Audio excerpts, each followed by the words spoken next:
ಕನ್ನಡ ನಾಡು ಇದು ಕನ್ನಡಿಗರ ನಾಡಿಮಿಡಿತ.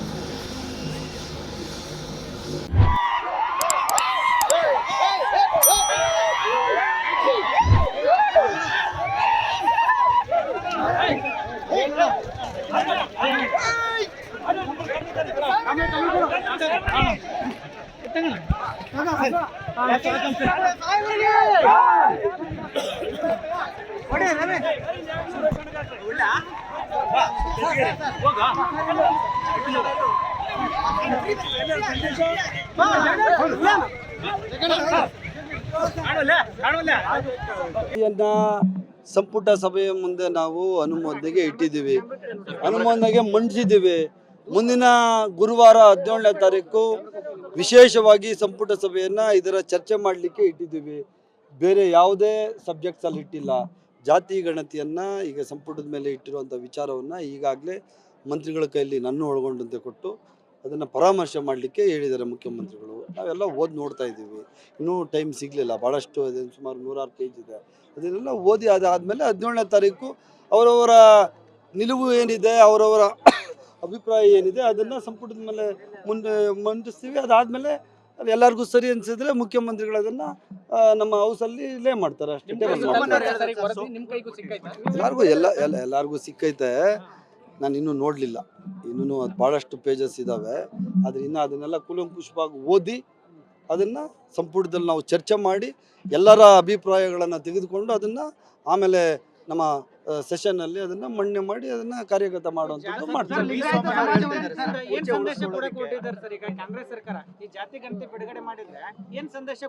ಯಾಕೆ ಇದರಲ್ಲಿ ಏನು ಜಾತಿ ಗಣತಿ ಮಾಡಿದ್ರೆ ತೊಂದರೆ ಏನಿದೆ? What is the problem? ಏನು ಸಮಸ್ಯೆ ಯಾರಿಗಿದೆ? ಯಾವ ಸಮಾಜ ಈ ಸಮಾಜದಲ್ಲಿ ಹಿಂದುಳಿದಿದೆ, ಮುಂದುವರೆದಿದೆ, ಅವನು ಏನು ಕೆಲಸ ಮಾಡಿದ್ದಾನೆ, ಅವನಿಗೆ ಆದಾಯ ಏನಿದೆ, ಅವ್ನು ಕೂಲಿ ಮಾಡ್ತಾವನ, ಆಫೀಸರ್ ಆಗವನ, ಜಮೀನ್ದಾರ ಆಗವನ ಅಂತ ಸಮಸ್ಯೆ ಏನಿದೆ? ಇದರಲ್ಲಿ ರಾಜಕೀಯ ಏನು ಬಂತು? ರಾಜಕೀಯ ಮಾಡ್ತಾ ಇರೋರು ರಾಜಕೀಯ ವಿರೋಧಿಗಳು. ಅವರಿಗೆ ಮಾಡಲಿಕ್ಕೆ ಯೋಗ್ಯತೆ ಇರಲಿಲ್ಲ ಬಿ ಜೆ ಪಿಯವರಿಗೆ, ಬೇರೆ ಇನ್ನೊಬ್ಬ JDS ಪಕ್ಷಕ್ಕೆ. ಈಗ ಮಾಡಿದ್ದಾರೆ, ಅದನ್ನು ಒಪ್ಕೊಳಕ್ಕೇನು? ಸಮಾಜದಲ್ಲಿ ಯಾರು, ಯಾವ ವ್ಯಕ್ತಿತ್ವ, ಯಾವ ವ್ಯಕ್ತಿ ಯಾರು, ಯಾವ ಜನಾಂಗಕ್ಕೆ ಸೇರಿದವನು, ಅವನ ಆರ್ಥಿಕ ಪರಿಸ್ಥಿತಿ, ಅವನ ಶೈಕ್ಷಣಿಕ ಪ್ರಗತಿ ಯಾವ ಥರ ಇದೆ ಅಂತ ಹೇಳೋದು ತಪ್ಪು ಅನ್ನಿಸ್ತದ? ಹೆಂಗೆ? ಯಾರು ನಮ್ಮದೇ ಪಕ್ಷ? ಯಾವುದು? ಶಾಮನೂರು ಶಿವಶಂಕರಪ್ಪನವ್ರದ್ದು ಏನಾದರೂ ಅವರು ವೈಯಕ್ತಿಕ ಅಭಿಪ್ರಾಯ ಇದ್ದರೆ ಅವ್ರದ್ದು ಹೇಳ್ಕೊಳ್ಳಿ. ಶಾಮನೂರು ಶಿವಶಂಕರಪ್ಪನವರು ಹಿರಿಯರಿದ್ದಾರೆ ನಮ್ಮ ಪಕ್ಷದಲ್ಲಿ, ಅವ್ರದ್ದು ಏನು ಇದೆ ಅದು ಸಲಹೆಗಳನ್ನ ಸಿದ್ದರಾಮಯ್ಯ ಸಾಹೇಬ್ರು ಕೊಡಲಿ. ಇದು ಎಲ್ಲ ಸಾಮೂಹಿಕವಾಗಿ ಎಲ್ಲ ಮಂತ್ರಿಗಳು ಒಪ್ಕೊಂಡಿರುವಂಥದ್ದು, ಶಾಸಕರುಗಳು ಒಪ್ಕೊಂಡು ಮಾಡಬೇಕಾಗಿರೋದು. ಸೆಷನಲ್ಲಿ ಇಡ್ತೀವಲ್ಲ, ಪಾಸು ಫೈಲ್ ಮಾಡೋದು ಸೆಷನಲ್ಲಿ ಇರ್ತದೆ. ಇದು ಜನಗಳ ಅಭಿಪ್ರಾಯ ತಗೊಂಡು ಮಾಡಿರೋದು. ಹಂಗಾದ್ರೆ ನಾವು ಜಾತಿ ಗಣತಿ ಮಾಡಲೇಬಾರ್ದಾ? ಜಾತಿ ಗಣತಿ ಮಾಡಲೇಬಾರ್ದು? ಹಂಗಾದ್ರೆ ಯಾರು ಯಾವ ಪರಿಸ್ಥಿತಿಯಲ್ಲಿ ಇರ್ತಾರೋ ಅದೇ ಪರಿಸ್ಥಿತಿಯಲ್ಲಿ ಇರ್ತಾರ? ಬಿಜೆಪಿಯವರ ಕ್ಷುಲ್ಲಕ ಮಾತುಗಳಿಗೆ ನಾನು ಉತ್ತರ ಹೇಳಬೇಕಾದ ಅವಶ್ಯಕತೆ ಇಲ್ಲ. ನಮ್ಮ ಪ್ರಣಾಳಿಕೆಯಲ್ಲಿ ನಾವು ಈಗಾಗಲೇ ನಾವು ಮ್ಯಾನಿಫೆಸ್ಟೋಲ್ಲಿ ಹೇಳಿದ್ವಿ. ಮೊದಲಾಗಿ ಮುಖ್ಯಮಂತ್ರಿಗಳ ಚೇರಿಗೆ ಯಾವುದೇ ಕುತ್ತು ಬಂದಿಲ್ಲ, ಯಾವುದೇ ಅಪಾಯ ಕೂಡ ಬಂದಿಲ್ಲ. ಸುಮ್ಮನೆ ಜಾತಿ ಗಣತಿಯನ್ನು ವಿರೋಧ ಮಾಡಬೇಕು ಅಂತ ಹೇಳಿ ಅವ್ರು ಈ ರೀತಿ ಆರೋಪ ಮಾಡಿದ್ದಾರೆ ಅಷ್ಟೇ. ಕುರ್ಚಿನ ಉಳಿಸ್ಕೊಳ್ಬೇಕು ಅನ್ನೋ ಒಂದು ಉದ್ದೇಶ ಇದ್ದಿದ್ರೆ ಯಾವಾಗ ಆರೋಪ ಬಂದಿತ್ತು, ಮೂಡಾ ಕೇಸ್ ಬಗ್ಗೆ ಇವರೆಲ್ಲ ಏನು ಅಪಪ್ರಚಾರ ಮಾಡ್ತಿದ್ರು, ದೊಡ್ಡದಾಗಿ ವಿವಾದ ಎಬ್ಸಿದ್ರು, ಆ ಸಮಯದಲ್ಲೇ ತರಬಹುದಾಗಿತ್ತು. ಹಾಗೆಲ್ಲ ಇಲ್ಲ. ಬಜೆಟ್ ಆಗಬೇಕಿತ್ತು. ಬಜೆಟ್ ಆದಮೇಲೆ ಹೈಕಮಾಂಡ್ ಅವ್ರ ಜೊತೆ ಈ ಜಾತಿ ಗಣತಿಯ ರಾಜಕೀಯ ಇಂಪ್ಲಿಕೇಶನ್ಸ್ ಏನಿರುತ್ತೆ ಅದನ್ನ ಚರ್ಚೆ ಮಾಡಬೇಕಾಗಿತ್ತು.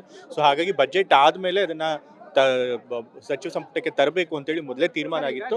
ಅದರಂತೆ ಅವ್ರು ಇವತ್ತು ಜಾತಿ ಗಣತಿನ ಸಚಿವ ಸಂಪುಟಕ್ಕೆ ಮಂಡಿಸಿದ್ದಾರೆ.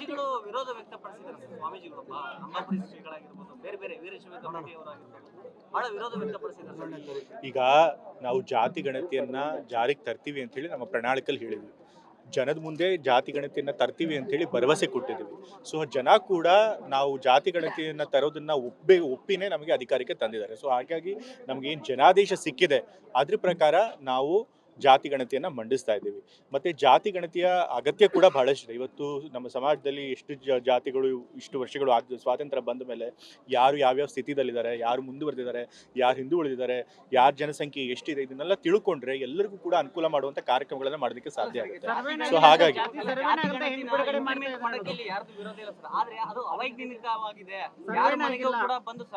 ಜಾತಿ ಗಣತಿ ಇನ್ನೂ ಮಂಡಿಸೇ ಇಲ್ಲ. ಅದ್ರೊಳಗೆ ಏನ್ ವಿಷಯಗಳಿದೆ ಅನ್ನೋದು ಕೂಡ ಗೊತ್ತಿಲ್ಲ. ಅದು ಗೊತ್ತಿಲ್ಲದೇನೆ ಅವೈಜ್ಞಾನಿಕವಾಗಿದೆ ಅಂತ ಹೇಗೆ ಹೇಳ್ತಾರೆ? ಮೊದಲು ಜಾತಿ ಗಣತಿಯನ್ನು ಮಂಡಿಸ್ಲಿ, ಅದ್ರೊಳಗಿರೋ ಅಂಶಗಳನ್ನ ಬಹಿರಂಗ ಸಾರ್ವಜನಿಕವಾಗಿ ಬಹಿರಂಗ ಆಗಲಿ, ನಂತರ ಅದ್ರೊಳಗೆ ಚರ್ಚೆ ಮಾಡಲಿ, ಅದ್ರೊಳಗೆ ಏನು ಅವ್ರಿಗೆ ಸರಿ ಬಂದಿಲ್ಲ ಅನ್ನೋದನ್ನ ತಿಳಿಸ್ಲಿ.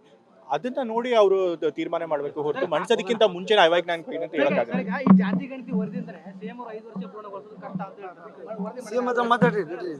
ಈಗ ನಾನು ಮೊದಲೇ ಹೇಳಿದಾಗೆ ಪ್ರಣಾಳಿಕೆಯಲ್ಲಿ ಕೂಡ ಕೊಟ್ಟಿರುವಂತ ಭರವಸೆ ರಾಹುಲ್ ಗಾಂಧಿ ಅವರು ಕೂಡ ಅದನ್ನ ಪ್ರಾಮಿಸ್ ಮಾಡಿರೋದು. ಸೊ ಹಾಗಾಗಿ ನಾವು ಜನಕ್ಕೆ ಏನು ಭರವಸೆ ಕೊಟ್ಟಿದೀವಿ ಅದನ್ನ ನಾವು ಈಡೇರಿಸ್ತೀವಿ. ಈ ತಿಂಗಳು ಫೈನಲ್ ಆಗಿ ಚರ್ಚೆ ಮಾಡ್ಕೊಂತಾರೆ. ಅದ್ರ ಬಂದ್ಮೇಲೆ ಆ ವರದಿ ಬಂದ್ಮೇಲೆ ಅದಕ್ಕೆ ಆಗು ಹೋಗುಗಳ ಬಗ್ಗೆ ಗೊತ್ತಾಗುತ್ತೆ. ಅಂದ್ರೆ ಜಾತಿ ಗಣತಿ ಈಗಾಗಲೇ ಕೂಡ ಕ್ಯಾಬಿನೆಟ್ ಅಲ್ಲಿ ಮುಖ್ಯಮಂತ್ರಿ ಅವರ ಹತ್ರ, ಉಪಮುಖ್ಯಮಂತ್ರಿ ಅವರ ಹತ್ರ ಕೆಲವರು ಪರ ವಿರೋಧವಾಗಿ ಚರ್ಚೆ ಮಾಡ್ಕೊಂತ ಇದ್ದಾರೆ. ಆದ್ರೆ ನನಗೆ ಬಹುಶಃ ನನಗೆ ತಿಳಿದಂಗೆ ಕೂಡ ಒಂದು ಒಳ್ಳೆ ಅಭಿಪ್ರಾಯದಿಂದ ಅದು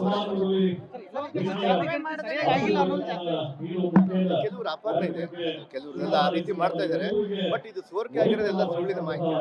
ಇವತ್ತೇನು ಹೊರಗಡೆ ಬಂದಿರೋದೆಲ್ಲ ಸುಳ್ಳೆ. ಯಾವುದು ಕೂಡ ಇಲ್ಲ ಗ್ಯಾರಂಟಿ ಅಥೆಂಟಿಕೇಟೆಡ್ ಆಗಿ ಯಾವುದಿಲ್ಲ. 17ನೇ ತಾರೀಕು ನಂತರ ಅದ್ರದ್ದು ಏನು ಪ್ರಾಮುಖ್ಯತೆ ಗೊತ್ತಾಗುತ್ತೆ, ಅದ್ರದ್ದು ಏನಾಗಿದೆ ಅಂತ ಹೇಳಿ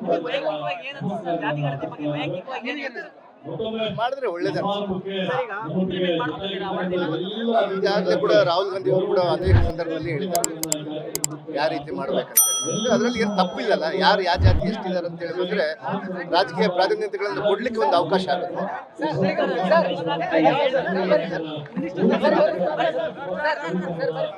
ಈಗ ಈಗಾಗಲೇ ಕೂಡ ಚರ್ಚೆ ಮಾಡ್ಕೊಂತ ಇದ್ದಾರೆ. ನಮ್ದು ಯಾವತ್ತೂ ಕೂಡ ಕಾಂಗ್ರೆಸ್ ಒಂದು ಕಲ್ಚರ್ ಇರುತ್ತೆ, ಒಂದು ಇತಿಮಿತಿಗಳು ಇರುತ್ತೆ. ಅದಕ್ಕೆ ಯಾವ ರೀತಿಯಾಗಿ ಸುಮ್ಮನೆ ಸಡನ್ ಆಗಿ ಮಾಡೋದಿಲ್ಲ. ಆ ರೀತಿಯಾಗಿ ಇವತ್ತು ನಮ್ಮ ಹೈಕಮಾಂಡ್ ಮೇಲೆ ನಂಬಿಕೆ ಇದೆ. ಮಾನ್ಯ ಮುಖ್ಯಮಂತ್ರಿ ಅವರು, ಉಪಮುಖ್ಯಮಂತ್ರಿಗಳ ನಂಬಿಕೆ ಇದೆ. ಖಂಡಿತವಾಗಿ ಕೂಡ ನಾನು ಆಗ್ತೀನಿ ಅಂತ ಹೇಳಿ ಭರವಸೆ ಇದೆ.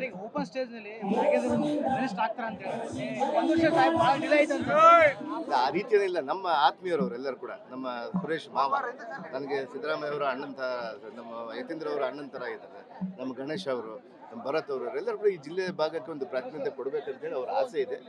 ಬಹುಶಃ ಖಂಡಿತವಾಗಿ ಅದನ್ನೆಲ್ಲ ಕೂಡ ಮಾನ್ಯ ಮುಖ್ಯಮಂತ್ರಿ, ಉಪಮುಖ್ಯಮಂತ್ರಿ ಅವರು ಅದನ್ನೆಲ್ಲ ಕೂಡ ನೋಡ್ಕೊಳ್ತಾರೆ. ಖರ್ಗೆ ಸಾಹೇಬರು ಎಲ್ಲರೂ ಕೂಡ ಅದನ್ನೆಲ್ಲ ನೋಡ್ತಾರೆ. ನೀವಿನ್ನು ಕನ್ನಡ ನಾಡು ವಾಹಿನಿಯನ್ನು ಸಬ್ಸ್ಕ್ರೈಬ್ ಮಾಡಿಕೊಂಡಿಲ್ವಾ? ಈಗಲೇ ಸಬ್ಸ್ಕ್ರೈಬ್ ಮಾಡಿ ಬೆಲ್ ಐಕಾನ್ ಅನ್ನು ಒತ್ತಿ ನೋಟಿಫಿಕೇಶನ್ಗಳನ್ನ ಪಡೆಯಿರಿ.